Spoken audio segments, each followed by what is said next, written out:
Is there a connection between George Bush Sr.'s promotion of this new world order? Gonna have this new world order. Gotta have it, love it, juice for it. Yeah, I'm really jazzed. NWO.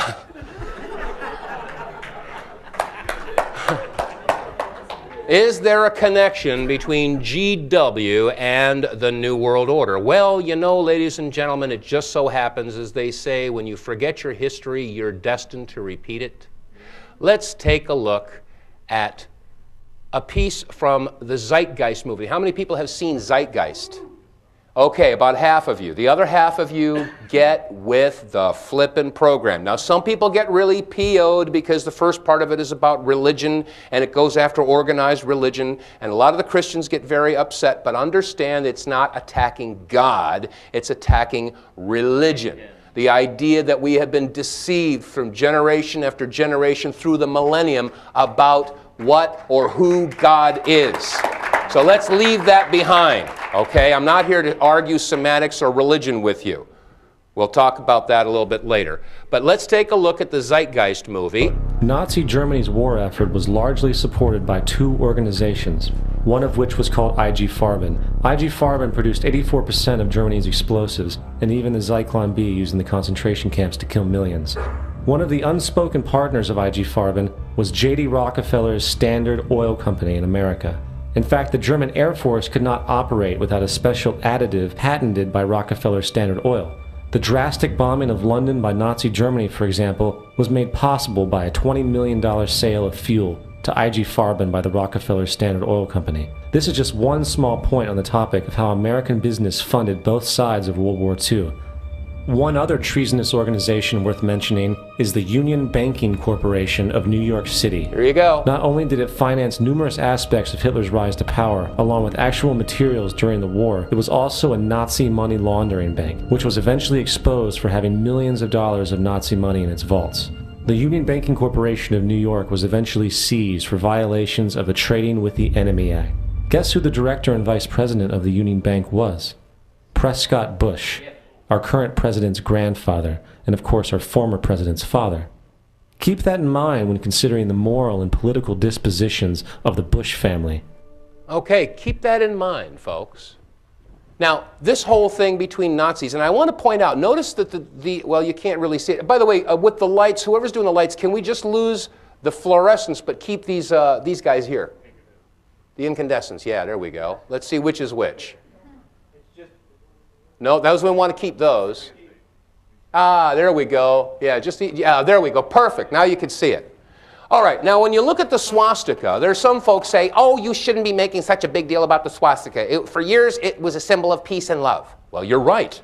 When it's displayed like it is here, horizontally and vertically, it is a symbol of peace and love. It's in churches all over the country, synagogues. It's been in India, Buddhism. I mean, it's a universal symbol. But when you take it and turn it, it changes.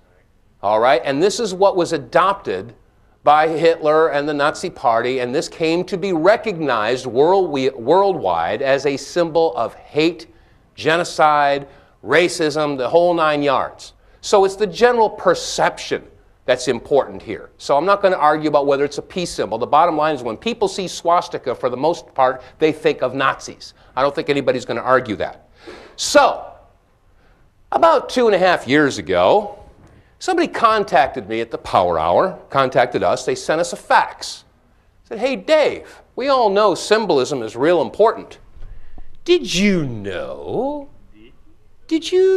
that there is a swastika at the Coronado Naval Base in San Diego?" Now, how many people are not aware? Oh, shut up.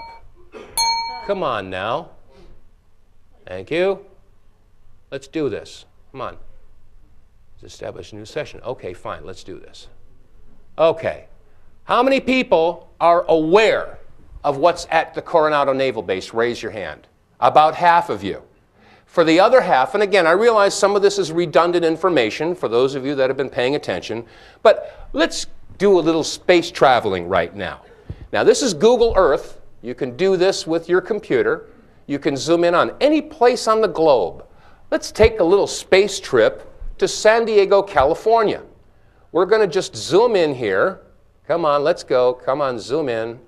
Google always gives me a hard time on the wireless, but we're going to zoom in. Here comes San Diego. Here it comes.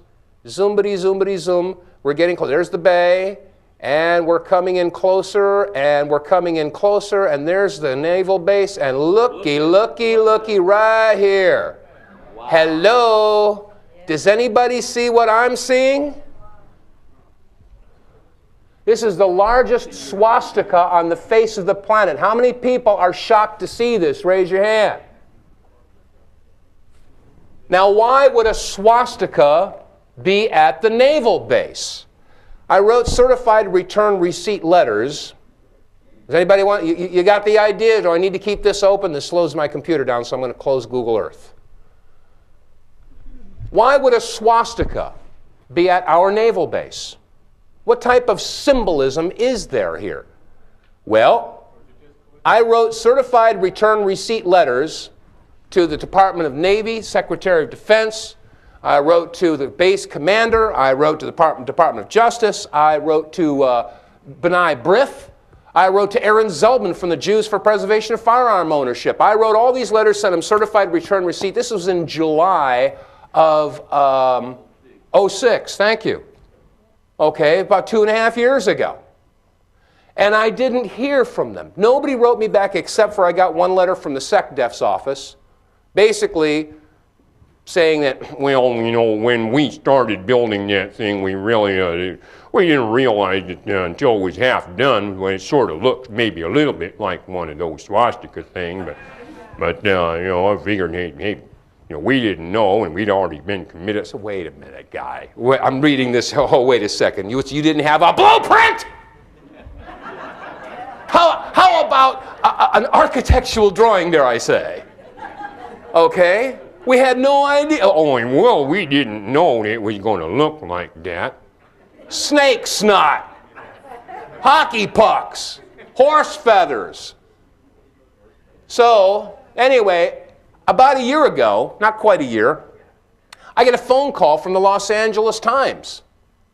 And they said, oh, hi, is this Mr. vonKleist? I said, yes. So we understand that you put out a news release a year ago, this past July, talking about this swastika at the Coronado Naval Base. I said, yeah, I did. We put out a news release. I sent certified return receipt letters asking for a response, and you know, for the most part, I didn't get any response. Just one letter saying, oops, we didn't realize it. Well, they said you might want to know that the Navy has been contacted by the Jewish population in Los Angeles that are really ticked off, and they decided that they're going to spend $600 grand to fix it. I said, oh, really? He says, do you have a response? I said, yeah, I just want to know why it was built this way in the first place. You know, I mean, their excuse was really lame. And so anyway, they took my quote. Then I get another phone call from Fox News. Fox in the henhouse news calling moi. I said, yes, we were wondering, we understand that you had started this whole thing off a year and a half ago. We were wondering if you'd be willing to come on the program and discuss this whole thing. Now, keep in mind, I've been in the media for a long time. I know how the game is played. And I'm sitting here saying, they want me, those scum suckers, they want to come here. Would you like to come on?